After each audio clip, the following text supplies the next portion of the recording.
Subject committee report ചെയ്ത പ്രകാരമുള്ള 2015 Kerala Devaswom recruitment board bill ബഹുമാനപ്പെട്ട ആരോഗ്യ ദേവസ്വം വകുപ്പ് മന്ത്രി അങ്ങേക്ക് സബ്ജക്ട് കമ്മിറ്റി റിപ്പോർട്ട് ചെയ്ത പ്രകാരമുള്ള 2015 Kerala Devaswom recruitment board bill പരിഗണനയ്ക്ക് എടുക്കണമെന്ന പ്രമേയം അവതരിപ്പിക്കാവുന്നതാണ്.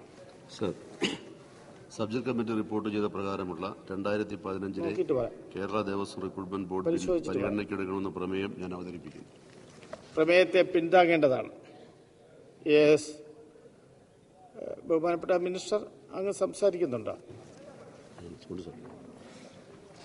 സർ, തിരുവിതാംകൂർ കൊച്ചി ദേവസ്വം ബോർഡുകളുടെ കീഴിലുള്ള വിവിധ തസ്തികകളിലേക്ക് നിയമനങ്ങൾ നടത്തി വന്നിരുന്ന 1950 തിരുവിതാംകൂർ കൊച്ചി ഹിന്ദുമത സ്ഥാപന നിയമം അനുസരിച്ച് മലബാർ ദേവസ്വം ബോർഡിന്റെ കീഴിലുള്ള തസ്തികകളിലേക്ക് 1951 മദ്രാസ് ഹിന്ദുമത ധർമ്മ എൻഡോമെന്റ്സ് നിയമം അനുസരിച്ച് ഗുരുവായൂർ ദേവസ്വത്തിലേത് 1978 ഗുരുവായൂർ ദേവസ്വം നിയമം അനുസരിച്ച് കൂടൽമാണിക്യം ദേവസ്വത്തിലേത് 2005 കൂടൽമാണിക്യം ദേവസ്വം നിയമം അനുസരിച്ചുമായിരുന്നു.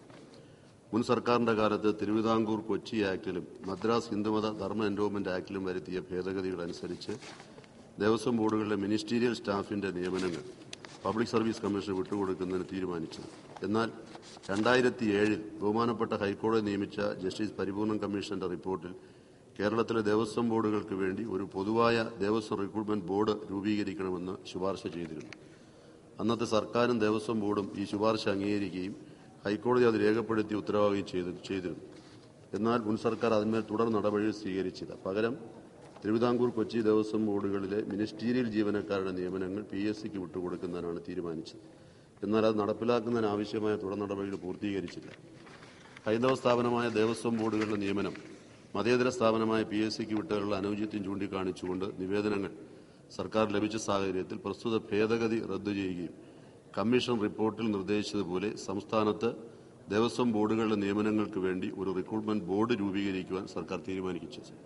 പരമ്പരാഗത കാരായ്മ തസ്തികകളും എയ്ഡഡ് വിദ്യാഭ്യാസ സ്ഥാപനങ്ങൾ തസ്തികകളും ഒഴികെ മിനിസ്റ്റീരിയൽ ജീവനക്കാർ, ക്ഷേത്ര ജീവനക്കാരായ ശാന്തി, കഴകൻ, തളി, വാച്ചർ തുടങ്ങിയ വിവിധ തസ്തികകളിലേക്കുള്ള എല്ലാ നിയമനങ്ങൾക്കും വേണ്ടി ഉദ്യോഗാർത്ഥികളുടെ സെലക്ട് ലിസ്റ്റ് തയ്യാറാക്കുന്നതിന് സ്വയംഭരണ അവകാശത്തോടു കൂടിയ ഒരു റിക്രൂട്ട്മെന്റ് ബോർഡ് രൂപീകരിക്കുന്നതിന് 2014 മാർച്ച് 1 ഒരു ഓർഡിനൻസ് വിളംബരപ്പെടുത്തി. ഈ ഓർഡിനൻസ് പിന്നീട് 2014 ജൂലൈ 20 15 ജനുവരി 9 15 ഏപ്രിൽ 10 പുനഃവിളംബരപ്പെടുത്തുകയും ചെയ്തു. 2015 ഏപ്രിൽ 10 ഓർഡിനൻസിന് പകരം ഒരു ആക്ട് കൊണ്ടുവരുന്ന ഉദ്ദേശിച്ചുള്ള ഇപ്പോഴത്തെ ബിൽ സബ്ജക്ട് കമ്മിറ്റി റിപ്പോർട്ട് ചെയ്ത പ്രകാരമുള്ള ബില്ലാണ് സഭയുടെ പരിഗണനയുള്ളത്.